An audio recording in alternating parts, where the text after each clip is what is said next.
কান বেদন আইসে চাকরি করতে। পুরান পাগলের ভাত নাই, নতুন পাগলের আমদানি। এই বেটা তোরে কইছিলাম না জেডের ভিতরে ঢুকিস না, ঢুকলে গাড় ধাক্কা ধরে বার করে দিব। দিছে না এখন গাড় ধাক্কা ধরে বার করে? ভাল লাগছে না? অপমান করলি বেটা। দাবড়া অপমানের কি হয়েছে? তুই কি সিরু কাজে অপমান করলে তোর মান ইজ্জত যাবে গা? তোর আবার মান ইজ্জত আসেনি। আচ্ছা কোথাও অপমান হচ্ছে যারা দালাই দে।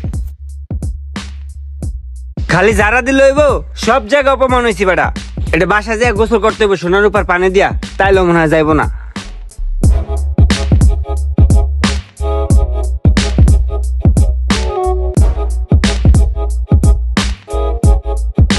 আসসালামু আলাইকুম স্যার। ওয়ালাইকুম আসসালাম। স্যার আমাকে চেনছেন? ওই যে ওই দিন কাইছিলাম যে। কোন দিন, কিসের জন্য? স্যার ওই যে আজ্ঞনি যজ্ঞনের লিগা মেসিয়ার কাজে লাগে না, টেবিল টেবিল মুসার লিগা আমি হেডে করতাম। ও আচ্ছা আচ্ছা, না না না, আমার কোনো লোক লাগবে না, যাও তোমরা, যাও যাও।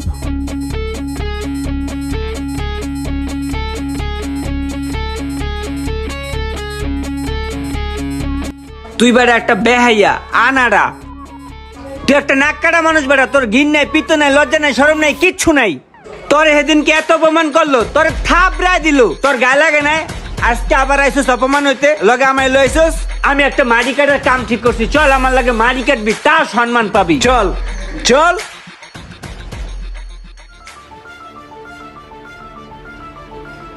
তুই আবার এনে খারাই গেলি কে? এখানে আমি কাম করমু। এখানে কাম করবি তুই?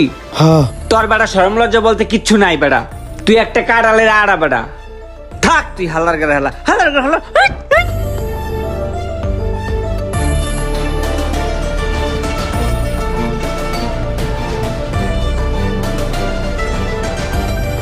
আসসালামু আলাইকুম স্যার। ওয়ালাইকুম আসসালাম। স্যার ওই যে বলছিলাম যে একটা চাকরির খুব প্রয়োজন। আমি তোমার বলছি না আমার এখানে কোনো লোক টোক লাগবে না, তারপরেও তুমি এখানে দাঁড়ায় থাকো কেন? যাও। স্যার স্যার আমি কিন্তু শিক্ষিত, আমি গ্রাম্য ভাষায় কথা বলি, এই কারণে বোঝা যায় আমি মূর্খ। তুমি শিক্ষিত হইলে আমি কি করবো? যাও। স্যার আমার এসএসসি পরীক্ষার সার্টিফিকেট আছে স্যার। স্যার আমি সার্টিফিকেটটা লয়ে একটু দেখেন স্যার। না স্যারও কথা শুনলো না, তবে আমি হাল ছাড়মু না, আমি এই জায়গায় চাকরি করবো। আরে এই ছেলেটা তো পুরো নাসর বান্দা, দিন নাই রাত নাই সেখানে বসে থাকে। এটার একটা উচিত শিক্ষা দেওয়ার দরকার। দাঁড়া তোর দেখাইতাছি মজা। এই মোশারফ এদিকে আসো, বাইরে একটা পাগল বসে আছে, এর পানি মেরা বিদায় করো, যাও। যা ভাগ যা যা, তো যাইতে কইছি না ভাগ, লজ্জা নাই? তবে কয়দিন আমি কইছি বাইরো।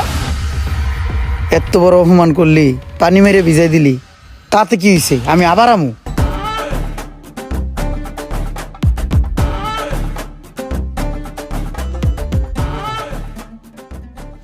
আমি এই রেস্টুরেন্টে চাকরি করবই। আমার লক্ষ্য থাকতে হবে একটা, আমি চাকরি করব। তার কাছ থেকে আমি চাকরি আদায় করবই।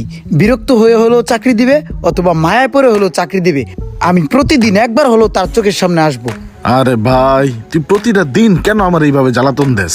হয়তো মনে হইতাছে আমার বেডরুম পর্যন্ত চলে যাব।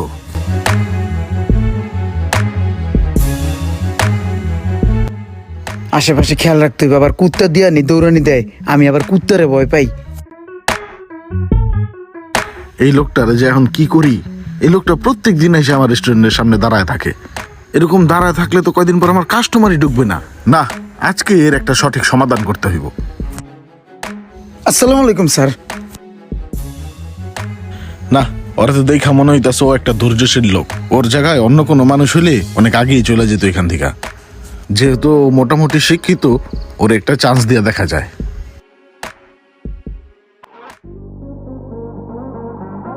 হ্যাঁ ভাই যাবেন? উঠেন চলেন। আরে ভাই আপনি রেস্টুরেন্টের সামনে দাঁড়াইয়া। আরে রুমান তুই বন্ধু, তুই রিস্কা চালাইতেছস? হ্যাঁ ভাই জান তো আমার তারা আছে। আরে ভাই দাঁড়ান তো, যান আপনি অন্য রিক্সায় যান, আমি যাব না। আউল ফাউল কাল রিস্কা উঠলাম। তুই তো পুরো ভিআইপি হয়ে গেছিস গা। এই গাড়ি কার? আমারই। তোর হুন্ডা? হ, এটা কেমনে সম্ভব মামা? আমি তো এই রেস্টুরেন্টের ম্যানেজার। তুই এই রেস্টুরেন্টের ম্যানেজার? বন্ধু সত্যি করে একটা কথা কত, আসলে কাহিনীটা কি? তুই এরকম ভিআইপি কেমনে হয়ে গেলি? বন্ধু তোরে কি কমু, আমি এই জীবনে পড়ালেখা করে কি শিখছি আমি জানি না, তবে একটা জিনিস আমি শিখছি, অপেক্ষার ফল সুমিষ্ট হয়। ধৈর্যশীলকে আল্লাহ তাআলা পছন্দ করেন। আমি মামা ধৈর্য ধরছি, আর ধৈর্য ধরছি বইলেই কিন্তু এই জায়গাতে আমার চাকরিটা হয়েছে।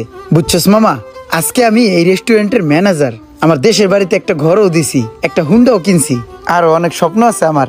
আমি আস্তে আস্তে ধৈর্য ধরিয়া আমার সব স্বপ্নগুলো আমি পূরণ করবো। এখন ক, তোর কি অবস্থা, তুই কি করতাছস? আরে বন্ধু, আমার কথা আর কইস না। কয়দিন হুন্ডা চালাইছি, কয়দিন গাড়ি চালাইছি, কয়দিন রিক্সা চালাইছি, আবার গেঞ্জিও বেচছি। ওই একদম 50 বাইছালন 50 দেখলন 50 জেডালন 50 ওই 50 মালও বেচছি, কিন্তু মন টেকে না রে বন্ধু। ও বুঝছি। এই এখানে কে আছো? এই টেবিলে দুটো খাবার দাও। বন্ধু রে, তুই আজকে ধৈর্য দর্শক দেখা তুই আজকে সফল, আর আমার ধৈর্য নাই দেখা দাঁড়ে দাঁড়ে ঘুরি, দুদিন এই কাম করি, দুদিন ওই কাম করি।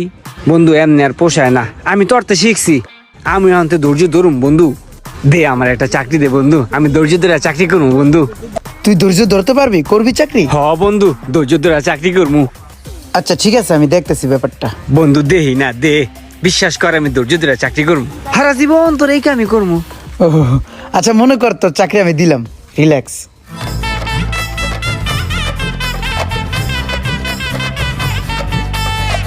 আসসালামু আলাইকুম স্যার। ওয়ালাইকুম আসসালাম। Take your seat sir please.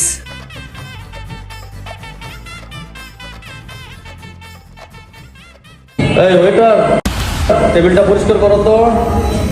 সারাটা জীবন রাজার হালে বড় হইছি, এখন মানুষ ওই টাইপ করে ডাক দেয়,